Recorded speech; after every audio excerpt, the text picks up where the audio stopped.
సభాధ్యక్షులు పెద్దలు సిపిఎం రాష్ట్ర కార్యదర్శి తమ్మినేని గారు, పెద్దలు వేదికపైన ఆసీనులైన గౌరవనీయులు శ్రీ బివి రాఘుల్ గారు, పెద్దలు నాగర్ కర్నూల్ పార్లమెంట్ సభ్యులు శ్రీ మల్లు రవి గారు, గౌరవనీయులైన శాసన మండలి సభ్యులు పెద్దలు కోదండరామ్ గారు, గౌరవ శాసనసభ్యులు పెద్దలు పూర్వాశ్రమంలో మీతో పాటు కలిసి పనిచేసిన మిత్రులు, ఈరోజు మా శాసనసభ్యులు సోదరుడు పల్లా రాజేశ్వరరెడ్డి గారు, గౌరవనీయులు సహచర శాసనసభ్యులు మాగంటి గోపీనాథ్ గారు, గౌరవ సహచర శాసనసభ్యులు పెద్దలు శ్రీ ముఠా గోపాల్ గారు, అంబర్పేట శాసనసభ్యులు పెద్దలు కాలేరు వెంకటేష్ గారు, వేదిక పైన ఆసీనులైన మహామహులందరికీ పేరు పేరున సిపిఎం రాష్ట్ర నాయకులకి, అదేవిధంగా నలుమూలల నుంచి, తెలంగాణ నలుమూలల నుంచి, అదేవిధంగా ఆంధ్రప్రదేశ్ నుంచి కూడా విచ్చేసిన సోదరులందరికీ కూడా హృదయపూర్వకంగా నమస్కారం.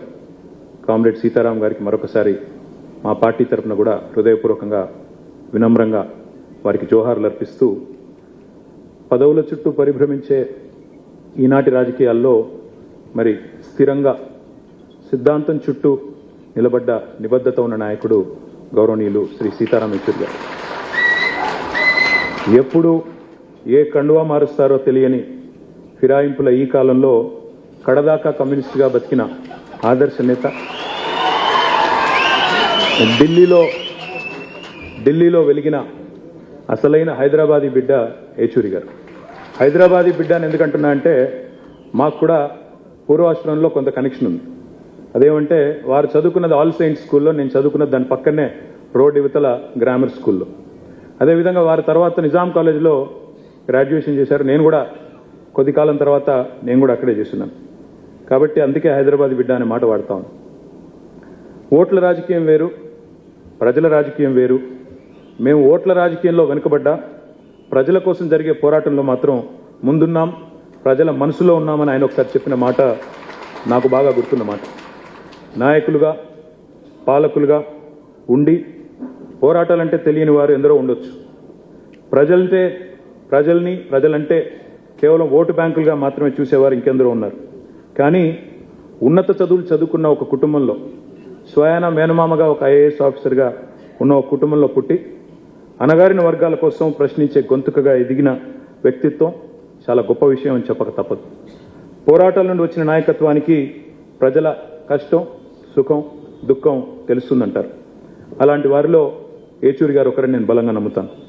తిట్లు, బూతులు, రోత మాటలు రాజకీయంగా చలామణి అవుతున్న ఈ రోజుల్లో యెచూరి గారి హుందాతనం ఒక అద్భుత పాఠం భవిష్యత్ రాజకీయ నాయకులకనే మాట కూడా చెప్పక తప్పదు.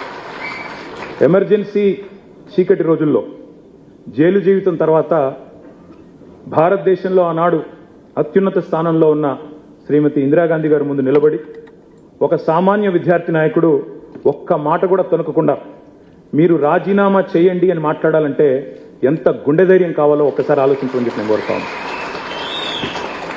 రాజ్యాంగాన్ని రాజకీయాల కోసం అపహాస్యం చేస్తున్న ఈ రోజుల్లో నిజంగా రాజ్యాంగాన్ని బలంగా నమ్మిన, త్రికరణ శుద్ధితో నమ్మిన వ్యక్తి Sitaram Yechury garu. Democracy is not just about elections, it is about dissent, debate and the right to question. ప్రశ్నించడమే ప్రజాస్వామ్యం అని గుండెల నిండా నమ్మిన వ్యక్తి యెచూరి గారు. పదవులతోనే కీర్తి వస్తుంది అనుకునేవారు కొందరు ఉంటారు. కానీ పదవులు లేకున్నా ఐడియాలజీ, ప్రజా సమస్యల పట్ల అవగాహన, పనిచేయాలన్న తపన, నిత్యం ప్రజా సంక్షేమం కోసం పనిచేసే ఆలోచన, నిత్యం కొత్తది నేర్చుకోవాలి అనే ఒక అభిలాష ప్రజల మనసులో చిరస్థాయిగా, చిరంజీవిగా నిలబడేలా చేస్తుంది అనడానికి యెచూరి గారి జీవితం ఒక ఉదాహరణగా నేను భావిస్తాను. మా పార్టీలు వేరు కావచ్చు, మా సిద్ధాంతాలు వేరు కావచ్చు. మీరు గతంలో తెలంగాణ రాష్ట్ర ఏర్పాటు విషయంలో భిన్నాభిప్రాయాన్ని ప్రకటించవచ్చు. వారితో నాకు పరిచయం కూడా తక్కువే కావచ్చు. కానీ ఉద్యమాల నుంచి వచ్చిన బిడ్డలుగా మా బంధం రక్త సంబంధంగానే ఉంటుంది. తప్పకుండా ఆ భావన మాలో బలంగా ఉంది. బతికున్నంత వరకు ప్రజల కోసం బతకటమే కాదు, చనిపోయాక కూడా తన దేహాన్ని భవిష్యత్తులో ఈ దేశ ప్రజానీకానికి వైద్యం అందించే డాక్టర్లకు ఉపయోగపడాలనే యెచూరి గారి ఆశయం చాలా గొప్పది. వారు గొప్ప మాట చెప్పారు. When democracy is threatened, silence is complicity. అంటే ఒక మాటలో తెలుగులో ప్రజాస్వామ్యం ప్రమాదంలో పడ్డప్పుడు మన మౌనం అనేది చాలా ప్రమాదకరం అనే మాట వారు చెప్పారు. అందుకే ఆయన స్ఫూర్తితో రాజ్యాంగం అపహాస్యమైన ప్రతిసారి ప్రశ్నిస్తూనే ఉందాం, ప్రజా హక్కుల కోసం చేతనైన పోరాటం చేస్తూనే ఉందాం, ప్రశ్నించే గొంతుకలు అణచివేయబడితే వారికి అండగా నిలబడుతూనే ఉంటాం. అదే మనందరం కూడా ఏచూరి గారికి మనస్ఫూర్తిగా ఇవ్వగలిగే నివాళి అని నేను భావిస్తా ఉన్నాను.